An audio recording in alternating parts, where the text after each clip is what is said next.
Exactly. It's so funny how we've been so conditioned. So conditioned. Yeah. Like I was at a health fair today, and I gave a lady a sample of this nutritional supplement that had mangosteen, acai, noni, goji, and pomegranate in it. So it's been like known. People have been testifying how it's been helping with their diabetes, cholesterol, high blood pressure, prostate cancer, all kind of stuff. So when she tells me she's dealing with this, right? So I'm like, try this and tell me, try this because it's really, it's good. And she put it up to her mouth. She's like, it's horrible. I said, you ain't even taste it. I just be like, nah, I just don't care. You ain't even taste it. You got to keep it 1,000. Oh, what's in there? Then she flipping it up. I'm like, it's mangosteen, acai, noni, goji, and pomegranate, just fruits. But it was just a trip, and it was just like how we've been conditioned to not even taste something and say it's horrible. Right. It's like, you don't even know. Stop tripping. And they're eating that burger, which is not even meat. Right. Right. And I tell you, this one lady said, "Oh, that's nasty," which I know that it's not nasty. I say, Pink slime. "Oh nasty. yeah, right." I say, "Oh, it's nasty to you because your palate is jacked up." Right. And I just was like, I mean, it just came. I was like, I hope I ain't offending nobody, but it's just time for people to come on. It's like. Yeah. Especially life is at stake, I spent like existence, really. What was it, like a day, maybe a day and a half, watching Dr. Africa on YouTube. And he was sitting down with a young guy, and he was sitting down with a lady. And the lady was eating a Big Mac sandwich, traditional Big Mac with fries and a Coke, So he's like, man, what you're eating is trash. What you're eating is trash.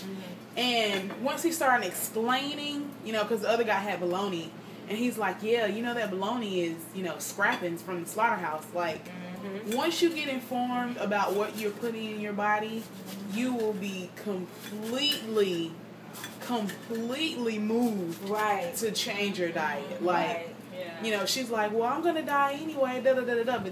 But no.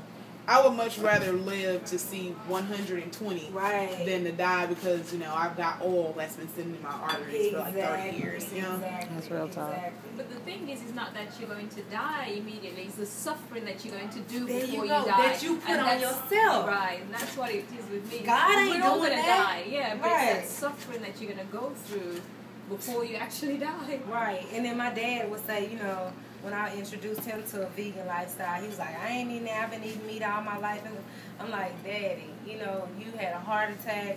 You don't have to have that surgery. Just change your diet. He had the surgery, and he ended up dying of side effects of the heart surgery because he was getting buildup of the fluid around his heart.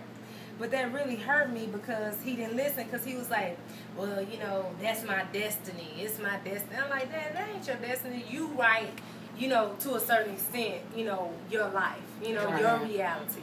And you making that your reality because all you have to do is change your diet and you'll be good. But a lot of people don't see it like that. They think it's healthy to be sick. But if you refer to the Bible, it talk about, I pray that you be in good health. You know what I'm saying? So it's like you in church every day, but you're not healthy. You got diabetes and high blood pressure. So is you aligned with the word? Right. No. So it's like just different simple things. How? Like Preach. That's real. Simple things like that. It's just time. But the 7-Day Adventists, they're really on this vegan kick. They do not eat. That's one of their when you're attending their service, they have so many how to eat to live courses. They do not any meats, no fish. They're really on this your spiritual, physical, mental connection. So important. I actually one of my spiritual mothers, she goes to a 7-Day Adventist church, and she said she actually gave me the pastor's number, but I need to touch base with her. But yeah, it's time. If a person want to change, it can happen overnight. Right.